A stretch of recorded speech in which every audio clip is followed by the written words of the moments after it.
અરે મમ્મી, કેટલો સમય લગાડીશ? ફટાફટ તૈયાર થઈ જા. બસ થોડી જ વારમાં ગાડી આવતી જ હશે. અને એક વખત ગાડી આવી ગઈ પછી જલ્દીમાં કોઈ સામાન રાખીશ તો કંઈક ને કંઈક ભૂલી જઈશ. સરખી રીતે બધું પેકિંગ પણ નહીં કરી શકે. એટલા માટે કહી રહ્યો છું કે જલ્દી ધ્યાનથી પોતાનો બધો જ સામાન રાખી લે. જે પણ જરૂરતનો સામાન હોય બધો રાખી લેજે. ક્યારે કઈ વસ્તુની જરૂરત પડી જાય એમ કહેતો દીકરો રાજેશ રૂમમાંથી બહાર નીકળ્યો. તો એના મમ્મી જાનકીબેન બોલ્યા, હા બેટા, તું ચિંતા ના કર, મેં બધો જ સામાન રાખી લીધો છે. 2 જોડી કપડાં જ તો રાખવાના છે, બીજું મારે શું રાખવાનું હોય? બાકી બધો સામાન તો વહુએ રાખી દીધો છે ને, મારે તો બસ કપડાં જ રાખવાના હતા. એટલે રાજેશ ફરી અંદર આવતા બોલ્યો, શું મમ્મી, બસ 2 જોડી કપડાં જ? મેં તને કહ્યું તો હતું કે કપડાંની સાથે થોડો ખાવા પીવાનો સામાન પણ રાખી લેજે. અને હા, ફક્ત 2 જોડી કપડાં જ ન રાખજે. બની શકે કે ત્યાં વધારે દિવસ રોકાવાનો પ્લાન બની જાય, એટલા માટે થોડા વધારે કપડાં રાખી લેજે. મારું માન તો તારા બધા કપડાં લઈ લેજે. થોડાક એક્સ્ટ્રા હશે તો શું ફરક પડવાનો છે? પાછા તો અહીં જ આવવું છે ને. એટલું કહીને રાજેશ બોલ્યો, મમ્મી, હવે તું ફટાફટ તૈયાર થઈ જા, હું જઈને જોઉં છું કે મીના પણ તૈયાર થઈ ગઈ કે નહીં. એટલે જાનકીબેન બોલ્યા, હા, જા જઈને મીનાને જો, ક્યાંક ગાડી આવી ગઈ તો તેનો સામાન રહી ન જાય. બધો સામાન પેક કરીને દરવાજા પાસે નીકાળીને રાખી દો કે કયા થેલા લઈને જવાના છે.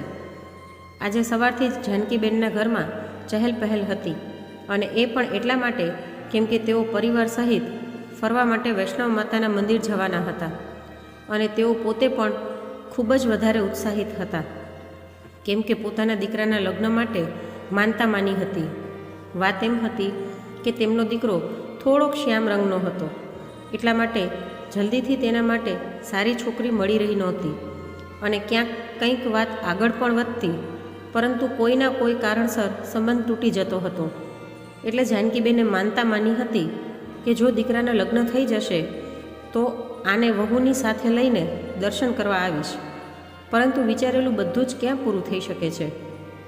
માતાજીએ તેમની વિનંતી તો સાંભળી લીધી અને તેમના દીકરાના લગ્ન પણ થઈ ગયા, પરંતુ તેઓ ત્યાર પછી તરત માતાજીના દર્શન કરવા માટે ન જઈ શક્યા.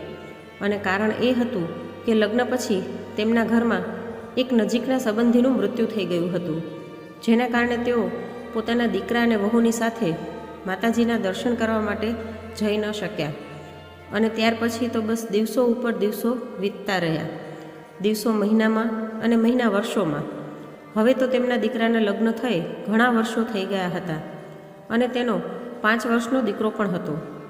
આખરે એ દિવસ આવી જ ગયો જ્યારે જાનકીબેનને પોતાની માનતા પૂરી કરવાની તક મળી. તો એટલા માટે આજે તેઓ ખૂબ જ વધારે ખુશ હતા. આખરે બધા તૈયાર થઈ ગયા અને સામાન લઈને ઘરની બહાર રાખી દીધો. અને થોડી જ વારમાં ત્યાં ગાડી પણ આવી અને પછી માતાજીનું નામ લઈને બધા લોકો વૈષ્ણો દેવીના દર્શન કરવા માટે ઘરથી રવાના થઈ ગયા. આખા રસ્તે જાનકીબેન માતાજીનું નામ લેતા રહ્યા. આખરે આટલી લાંબી મુસાફરી કર્યા બાદ તેઓ સૌથી પહેલાં હરિદ્વાર પહોંચ્યા અને ત્યાં ગંગા સ્નાન કરીને તેઓ આગળ વધ્યા. અને બીજા દિવસે સવાર સુધીમાં તેઓ વૈષ્ણવ માતાજીના મંદિર પર પહોંચી ગયા હતા. હવે આગળની યાત્રા તેમને પગે ચાલીને કરવાની હતી, એટલે કે હવે તેમને પહાડોની ચઢાઈ કરીને માતાજીના દર્શન કરવા માટે જવાનું હતું. એટલે તેમણે ઊંચા પહાડોની ચઢાઈ કરવાનું શરૂ કરી દીધું. અને હવે દીકરો અને વહુ પોતાની માને પહેલાં નાના મોટા મંદિરોમાં દર્શન કરવા માટે લઈ ગયા. નાના મોટા મંદિરોમાં દર્શન કરવા માટે જાનકીબેને કહ્યું કે આ દર્શન તો આપણે પછી પણ કરી શકીશું. સૌથી પહેલાં જે મેં આટલા વર્ષો પહેલાં માનતા માની હતી તે પૂરી થવાની ખુશીમાં માતાજીના દર્શન તો કરી લઈએ. એટલું કહીને જાનકીબેન આગળ ચાલવા લાગ્યા અને દીકરો અને વહુ પોતાના 5 વર્ષના દીકરાની સાથે તેમની પાછળ ચાલતા થયા. અને આખરે પહાડોની ચઢાઈ ચડ્યા બાદ શિખર પર જઈને માતાજીના દરવાજા પાસે ઊભા રહી ગયા.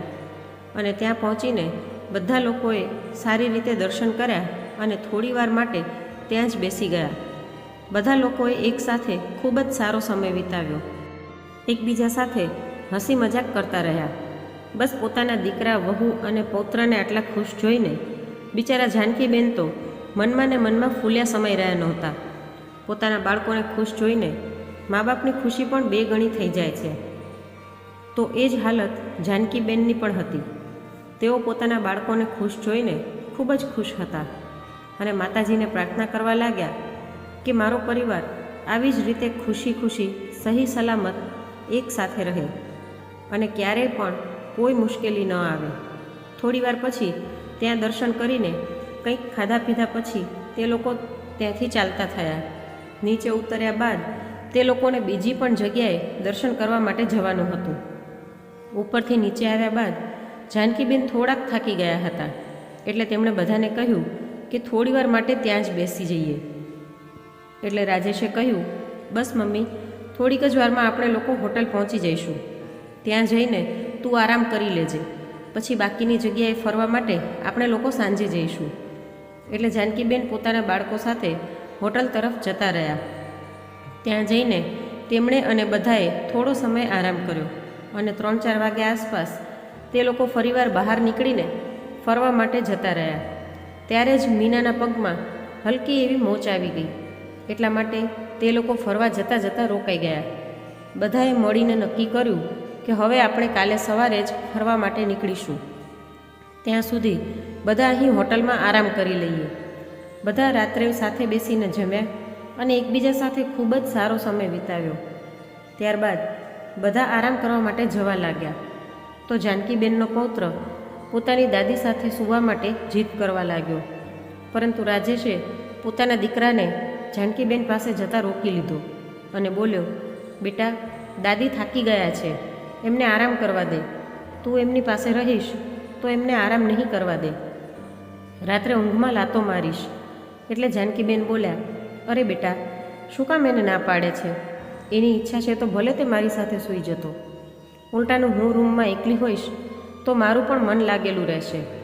એટલે રાજેશે કહ્યું, મમ્મી, બીજો તો કંઈ વાંધો નથી, પણ મીનાને પગમાં લાગી ગયું છે એટલે તે થોડીક ઉદાસ થઈ ગઈ છે. તો ચિંટુ તેની પાસે રહેશે તો તેનું પણ મન લાગેલું રહેશે, નહીંતર તે ઉદાસ જ રહેશે. પોતાના દીકરાની વાત સાંભળીને જાનકીબેને હા પાડી અને બોલ્યા, બેટા, તું બિલકુલ બરાબર કહી રહ્યો છે. પછી ચિંટુને કહ્યું, જા બેટા, મમ્મી પાસે જઈને સૂઈ જા. મારી પાસે તું કાલે સૂઈ જાજે, ઠીક છે? જ્યારે દાદીએ કહ્યું તો તે નાનકડો બાળક પોતાના પપ્પા સાથે જતો રહ્યો. પછી જાનકીબેન પોતાના રૂમમાં આરામ કરવા જતા રહ્યા. રાત્રે બધા આરામથી સૂઈ ગયા. સવારે જ્યારે જાનકીબેન ઉઠ્યા અને પોતાના દીકરા અને વહુના રૂમમાં જવા લાગ્યા, પરંતુ જેવા જ તેઓ તેમના રૂમ સુધી પહોંચ્યા તો તેમણે જોયું કે ત્યાં તો કોઈ નહોતું. રૂમના દરવાજા પર બહારથી તાળું મારેલું હતું. એટલે તેઓ થોડા ચિંતામાં આવી ગયા, પરંતુ પછી વિચાર્યું કે કદાચ મીના માટે દવા લેવા ગયા હશે અથવા તો તેને બતાવવા ગયા હશે. થોડી વારમાં આવી જશે. આવું વિચારીને તેઓ રાહ જોતા રહ્યા. 1 કલાક વીત્યો, 2 કલાક વીત્યા અને એમ જ જોતાં જોતાં સવારથી બપોર થઈ ગઈ, પરંતુ હજી સુધી દીકરો અને વહુ આવ્યા નહીં. ટેન્શનના કારણે તેઓ રિસેપ્શન પર જઈને પૂછવા લાગ્યા, મેડમ, મારી સાથે મારો દીકરો અને વહુ પણ હતા. તેમનો રૂમ બહારથી લોક છે. શું તેઓ ક્યાંય ગયા છે? ત્યારે રિસેપ્શન પર બેઠેલી છોકરીએ તેમના દીકરાનું નામ પૂછ્યું અને જ્યારે જાનકીબેને તેમના દીકરાનું નામ જણાવ્યું તો રિસેપ્શનિસ્ટે કહ્યું કે તે લોકો તો આજે સવારે જ અહીંથી જતા રહ્યા છે. આ સાંભળીને જાનકીબેન ગભરાઈ ગયા અને બોલ્યા, બેટા, જરા સરખી રીતે ચેક કરીને કહો, શું સાચે જ મારો દીકરો જતો રહ્યો છે? અને જો ગયો છે તો શું તેની પત્ની પણ તેની સાથે હતી? ત્યારે તેણે કહ્યું, હું જ્યારે સવારે અહીં આવી રહી હતી ત્યારે મેં એક હસબન્ડ વાઈફ અને તેની સાથે એક નાના બાળકને જતા જોયા હતા, પરંતુ હું એ ના કહી શકું કે તે લોકો તમારા દીકરાને વહુ હતા કે નહીં. મને ખબર નથી, પરંતુ જે નામ તમે જણાવી રહ્યા છો તે નામથી 2 રૂમ બુક કરવામાં આવ્યા હતા. એક રૂમ આજે સવારમાં જ ખાલી કરી દેવામાં આવ્યો છે અને બીજો રૂમ કાલ સુધી બુક કરેલો છે. આ સાંભળીને જાનકીબેન ચિંતામાં આવી ગયા. તેમને કંઈ સમજાઈ રહ્યું નહોતું કે કહ્યા વગર દીકરો અને વહુ ક્યાં જતા રહ્યા અને તેમને એકલા મૂકી ગયા. આખો દિવસ આ ચિંતામાં તેઓ પોતાના દીકરાની રાહ જોતા રહ્યા. થોડીવાર સુધીમાં કદાચ પાછો આવી જશે, પરંતુ સાંજ સુધી કોઈ પાછું આવ્યું નહીં. ધીરે ધીરે રાત થઈ ગઈ અને હજી સુધી તેમનો દીકરો પાછો આવ્યો નહીં. એટલે તેમની ધીરજ ખૂટવા લાગી. તેમણે પોતાના દીકરાને ફોન લગાડવાની ખૂબ જ કોશિશ કરી, પરંતુ તેનો નંબર લાગી જ નહોતો રહ્યો. તેમણે પોતાની વહુ મીનાને પણ ટ્રાય કર્યો, પરંતુ તેનો પણ ફોન કોઈએ ઉપાડ્યો નહીં. હવે તેઓ શું કરત? દીકરા અને વહુના નંબર તો તેમણે ડાયરીમાં લખી રાખ્યા હતા, પરંતુ બીજા કોઈનો પણ નંબર તેમની પાસે હતો નહીં, કેમ કે તેમનો ફોન તેમના દીકરા પાસે જ હતો.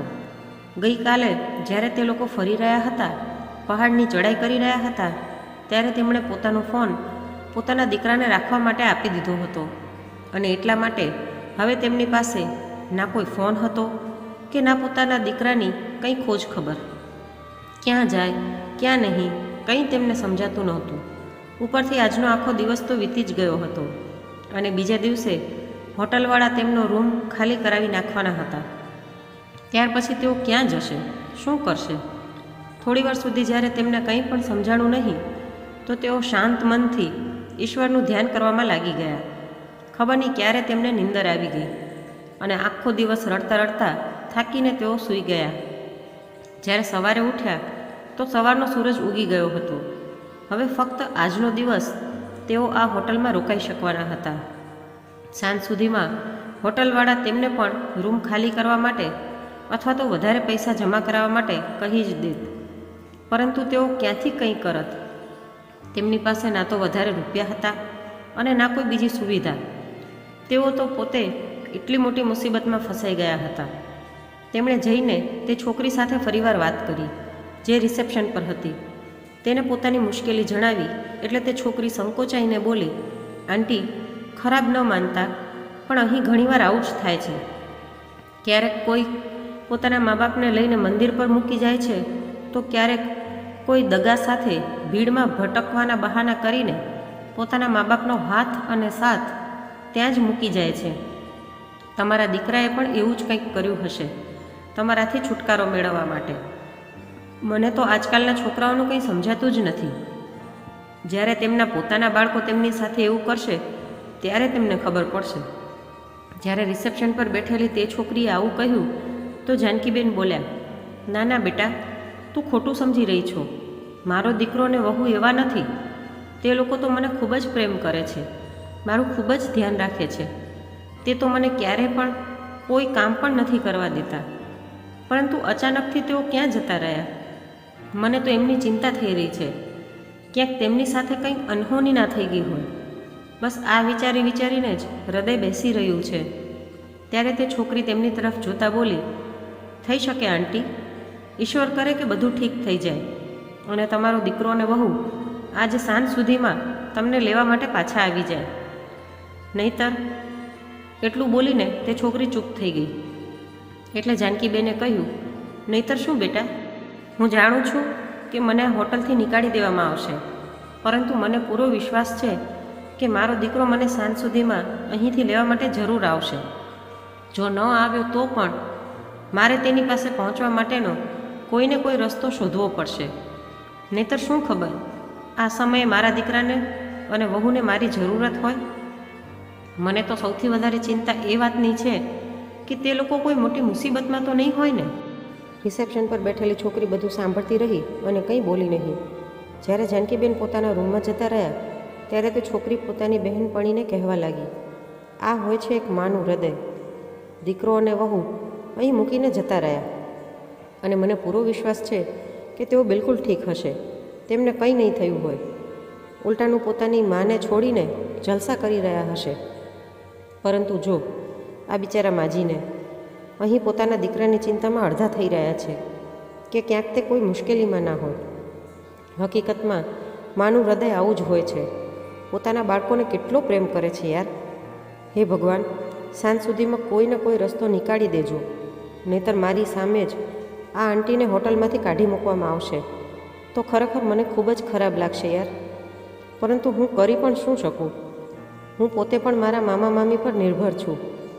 જો મેં એમને આંટીની મદદ કરવા માટે કહ્યું પણ તો તેઓ મને જ ઘરમાંથી બહાર કરી દેશે. એવામાં ભલા હું આમની શું મદદ કરી શકવાની છું? તેની બહેનપણીએ કહ્યું, એ પણ તું સાચું કહી રહી છે યાર. ચલ કંઈ વાંધો નહીં, કોઈકને કોઈક રસ્તો તો નીકળી જ જશે. અને જ્યારે આપણે આંટી વિશે વિચારી રહ્યા છીએ તો તેમનો દીકરો પણ તેમના વિશે વિચારી જ રહ્યો હશે ને. અને જો તેઓ ન વિચારી રહ્યા હોય તો પણ દરેક લાચાર અને બેબસ વિશે વિચારવા માટે ભગવાન તો છે જ. તું ટેન્શન ના લે, આ પ્રોબ્લેમનું કોઈને કોઈ સોલ્યુશન નીકળી જ જશે. અને બની શકે કે આંટીની મનની ઈચ્છા પૂરી થઈ જાય અને તેમનો દીકરો અને વહુ તેમને લેવા માટે આવી જાય. ત્યારે રિસેપ્શન પર બેઠેલી છોકરી શ્રેયા બોલી, ભગવાન કરે કે એવું જ થઈ જાય. આવી રીતે જ આખો દિવસ નીકળી ગયો. જાનકીબેને કાલથી આજ સુધી કંઈ પણ ખાધું નહોતું. એના કારણે તેઓ ખૂબ જ કમજોરી અનુભવી રહ્યા હતા. તેમણે ફરીવાર રિસેપ્શન પર જઈને શ્રેયા સાથે વાત કરી. તેમણે શ્રેયાને એક કાર્ડ આપ્યું જે કદાચ તેમના કપડાના બેગમાં ભૂલથી આવી ગયું હતું. એ કાર્ડમાં જાનકીબેનના પડોશીના ઘરનું એડ્રેસ લખેલું હતું અને આ પડોશીના ઘરેથી પોતાના ઘરે તેઓ આરામથી જઈ શકવાના હતા. તેમણે આવીને શ્રેયાને કહ્યું, બેટા, જો તું મારી મદદ કરી દઈશ તો હું તારી આભારી રહીશ. જીવીશ ત્યાં સુધી તારો આ ઉપકાર નહીં ભૂલું. હું એક વખત ઘરે પહોંચી જઈશ તો પોતાના દીકરા વહુ વિશે પણ ભાળ મેળવી લઈશ કે તેઓ ક્યાં છે, ક્યાંક કોઈ મુસીબતમાં તો નથી ને. એટલે શ્રેયા બોલી, આંટી, તમે પ્લીઝ અહીં આ બધી વાતો ન કરો. અહીં ઘણા બધા કસ્ટમર આવેલા છે. તમે પ્લીઝ પોતાના રૂમમાં જાઓ, કેમ કે અહીં તમે આ રીતે વાત ન કરી શકો. બધા લોકો તમને જ જોઈ રહ્યા છે. શ્રેયાએ જાનકીબેનને સમજાવીને તેમના રૂમમાં મોકલી દીધા. પરંતુ જ્યારે જાનકીબેન પોતાના રૂમ તરફ જવા લાગ્યા તો ત્યાં રસ્તામાં જ અચાનક તેમને ચક્કર આવ્યા અને તેઓ બેભાન થઈને પડી ગયા. ત્યાં હાજર રહેલા માણસોની ભીડ જમા થઈ ગઈ. શ્રેયાએ તેમને પાણીના છાંટા માર્યા અને હોટલમાં કામ કરવાવાળા છોકરાની મદદથી તેમને લઈને તેમને રૂમમાં મૂકી આવી અને તેની સાથે પોતાની બહેનપણીને પણ બેસાડી આવી, જેથી તે તેમનું ધ્યાન રાખી શકે. કેમ કે આમ પણ તેઓ ફક્ત સાંજ સુધી જ હોટલમાં હતા અને ત્યારબાદ હોટલનો માલિક તેમને અહીં રહેવા ન દેત. પોતાની બહેનપણીને ત્યાં મૂકીને તે સમયે તે પોતાનું કામ કરવા માટે જતી રહી અને થોડીવાર પછી પોતાના કામથી ફ્રી થઈને તેમના રૂમમાં પહોંચી. તેને જોતાં જ જાનકીબેન રડવા લાગ્યા અને તેને હાથ જોડીને વિનંતી કરતાં બોલ્યા, બેટા, હું તને પગે લાગું છું, મને મારા ઘરે પહોંચાડી દે. એટલે શ્રેયાએ તેમને કહ્યું, આંટી, તમે શું કહી રહ્યા છો? તમે મારાથી મોટા છો. પ્લીઝ આવી રીતે હાથ ના જોડો. તમે મારી મમ્મીની ઉંમરના છો. જુઓ આંટી, એવું નથી કે હું તમારી મદદ કરવા નથી માગતી, પરંતુ અત્યારે હું થોડીક મજબૂર છું. તમે ધીરજ રાખો. થઈ શકે કે ભગવાન તમારી વિનંતી સાંભળી લે અને જો એવું ન પણ થયું તો હું બોસ સાથે વાત કરીને જોઈશ કે તેઓ થોડા દિવસો વધુ તમને અહીં રહેવા દે. તમે ચિંતા ન કરો. મારાથી જેટલું થઈ શકશે હું તમારી મદદ કરીશ. ઠીક છે? અત્યારે તમે આરામ કરો અને ખાવાનું ખાઈ લો. એમને ખાવાનું આપીને શ્રેયા ત્યાંથી જતી રહી. જાનકીબેનનું મન તો આમ પણ લાગી રહ્યું નહોતું અને પછી દીકરા અને વહુની ચિંતા પણ તેમને થઈ રહી હતી કે ખબર નહીં તે લોકો કઈ હાલતમાં હશે. અને અહીં દીકરો અને વહુ પોતાની માને મૂકીને આવ્યા ત્યારથી ખૂબ જ ખુશ હતા. ઘર પર તો જાણે ઉત્સવ મનાવવામાં આવી રહ્યો હતો અને ખૂબ જ વધારે ખુશ થઈ રહ્યા હતા. તેમણે પોતાની માથી છુટકારો જો મેળવી લીધો હતો. અહીં સાંજ થવા સુધીમાં પણ જ્યારે તેમનો દીકરો લેવા ન આવ્યો તો હોટલના મેનેજરે જાનકીબેનને રૂમમાંથી બહાર નીકળવા માટે કહ્યું. તેઓ તેમને વિનંતી કરતા રહ્યા. શ્રેયાએ પણ પોતાના મેનેજર સાથે વાત કરી, પરંતુ તેઓ માન્યા નહીં. મેનેજરે શ્રેયાને કહ્યું, મને એ જણાવ, શું આમના રૂમનું પેમેન્ટ તું કરીશ? તું પોતાના કામથી કામ રાખ. આવા ખબર નહીં કેટલા બધા લોકો આવે છે. જો હું બધાની મદદ કરતો રહીશ તો ચાલી રહી મારી હોટલ. મેં કંઈ ધર્મશાળા ખોલી નથી રાખી. એટલા માટે ચૂપચાપ પોતાનું કામ કર અને આ બાબતમાં પડવાની કોશિશ ન કર. પછી બોલ્યો, જુઓ માજી, શ્રેયાએ આટલી બધી વિનંતી કરી છે એટલા માટે અમે આજ રાત સુધી તમને અહીં રોકાવાની મંજૂરી આપીએ છીએ, પરંતુ સવાર થતાં જ તમે તમારી રહેવાની વ્યવસ્થા બીજે કરી લેજો, કેમ કે હું તમને વધારે સમય સુધી અહીં આવી રીતે રહેવા ન દઈ શકું. નહીંતર મારી નોકરી ઉપર પણ વાત આવી જશે. તમે સમજી રહ્યા છો ને હું શું કહેવા માગું છું? જાનકીબેને હામાં માથું હલાવ્યું. મેનેજર આટલું કહીને ત્યાંથી જતો રહ્યો. હવે તો બિચારા જાનકીબેન પ્રાર્થના કરતા રહ્યા, ગમે તેમ કરીને તેમનો દીકરો ત્યાં તેમને લેવા માટે આવી જાય. પરંતુ વિચારેલું ક્યાં ક્યારે થાય છે. આખી રાત વીતી ગઈ અને હજી સુધી તેમનો દીકરો આવ્યો નહીં. બીજા દિવસે સવારે જ્યારે શ્રેયા પોતાના કામ પર આવી રહી હતી તો તેણે જોયું કે મેનેજર જાનકીબેનનો સામાન હોટલની બહાર કાઢી રહ્યો હતો, કેમ કે જાનકીબેન બહાર નીકળવા માટે તૈયાર હતા નહીં. તેઓ વારંવાર વિનંતી કરી રહ્યા હતા કે બેટા, મને થોડા દિવસો વધારે અહીં રહેવા દો, હું બહાર રસ્તા પર ક્યાં રહીશ. પરંતુ મેનેજરે તેમની એક વાત સાંભળી નહીં અને તેમનો હાથ પકડીને તેમને બહાર કાઢી મૂક્યા. જ્યારે શ્રેયાએ આ બધું જોયું તો તેનાથી સહન ન થયું.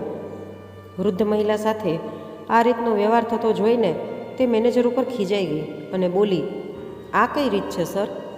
માન્યું કે તેમની પાસે રૂપિયા નથી, પરંતુ તમને એટલું પણ ભાન નથી કે કોઈ વૃદ્ધ વ્યક્તિ સાથે આવી રીતે વ્યવહાર ન કરવો જોઈએ.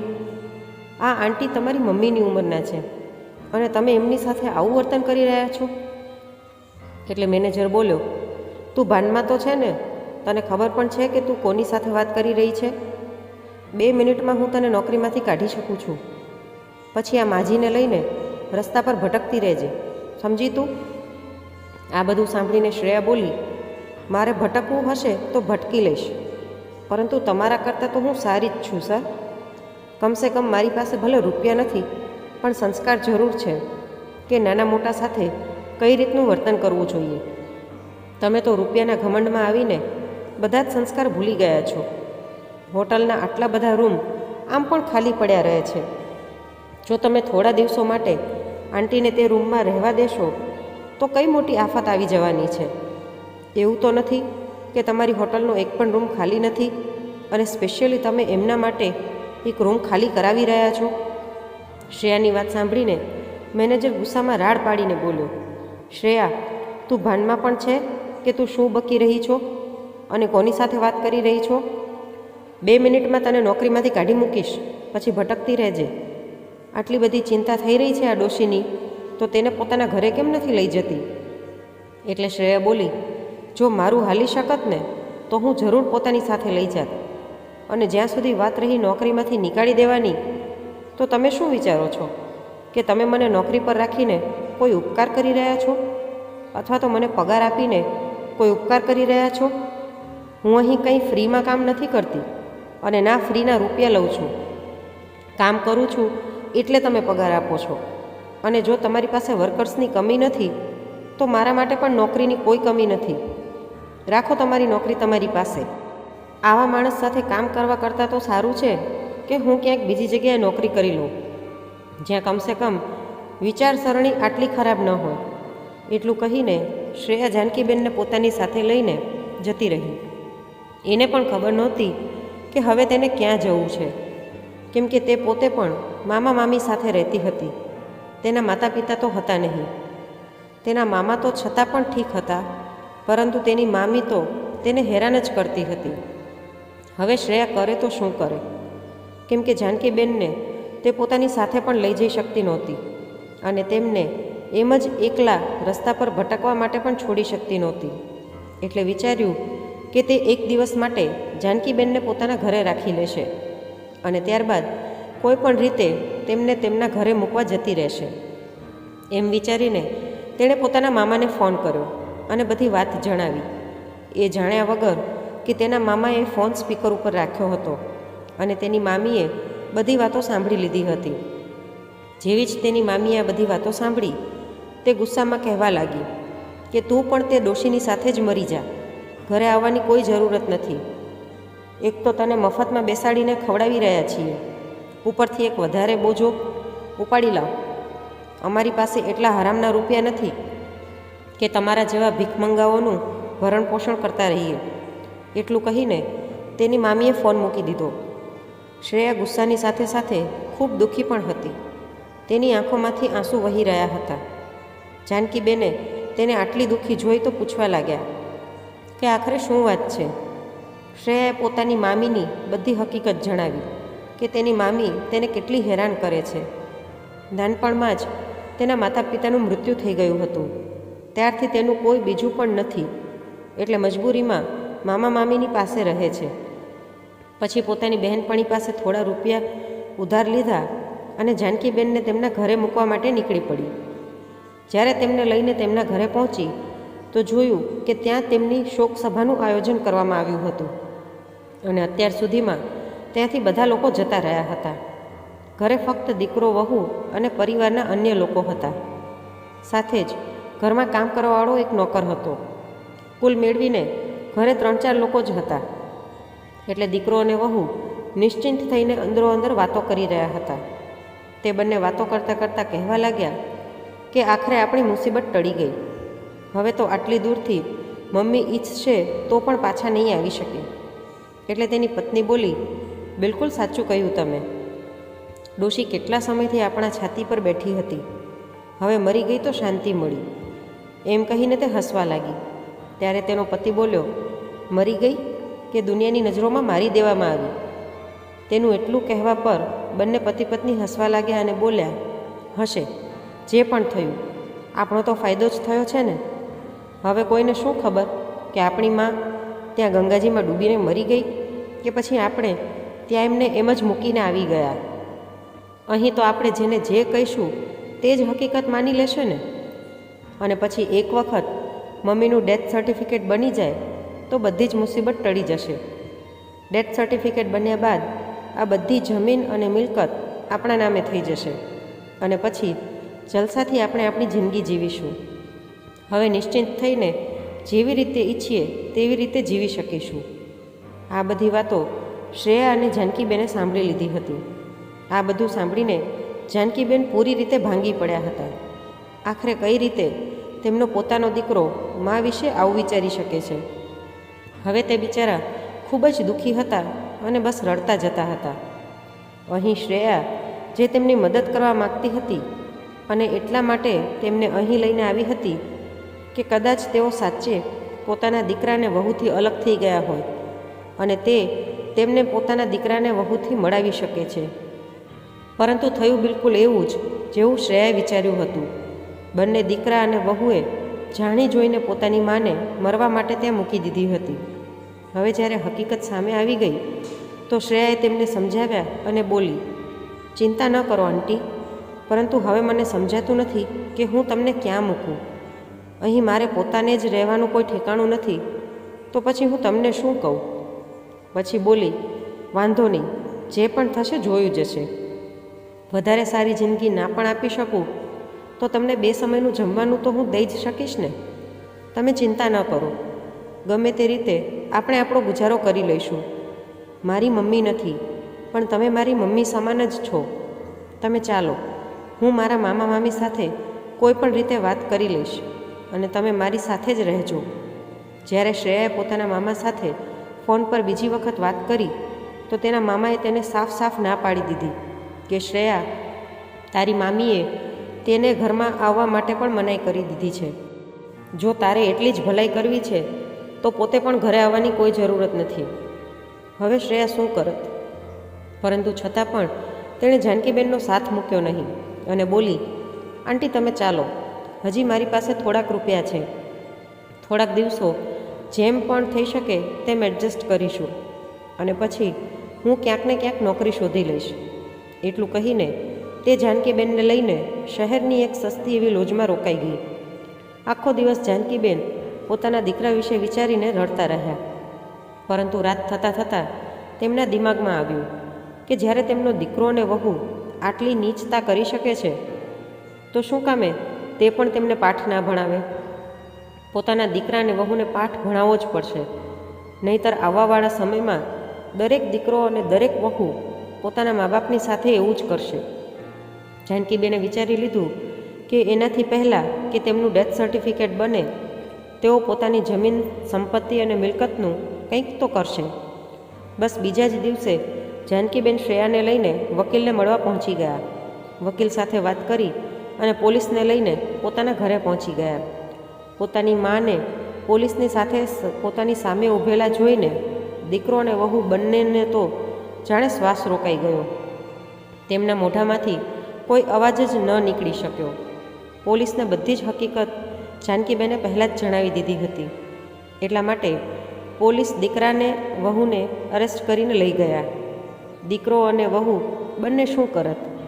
પોલીસ તેમને વધારે દિવસો તો અંદર નહોતા રાખી શકવાના, પરંતુ જાનકીબેને પોલીસને જે ફરિયાદ કરી હતી તેના આધાર પર તેમણે તેમના દીકરા અને વહુને ઘરમાંથી કાઢી મૂક્યા અને ફરીવાર ક્યારે પણ જાનકીબેનની આસપાસ પણ ન ભટકવાની વોર્નિંગ આપી.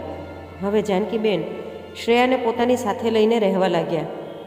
શ્રેયાએ પણ ત્યાં જ નાની મોટી નોકરી શોધી લીધી અને અહીં જાનકીબેન, જેમનું પોતાનું ઘર હતું, તેઓ શ્રેયાની સાથે ખુશી ખુશી રહેવા લાગ્યા. એક અનાથ છોકરીને માનો પ્રેમ મળી ગયો અને એક માને તેમનું ધ્યાન રાખવાવાળી દીકરી મળી ગઈ.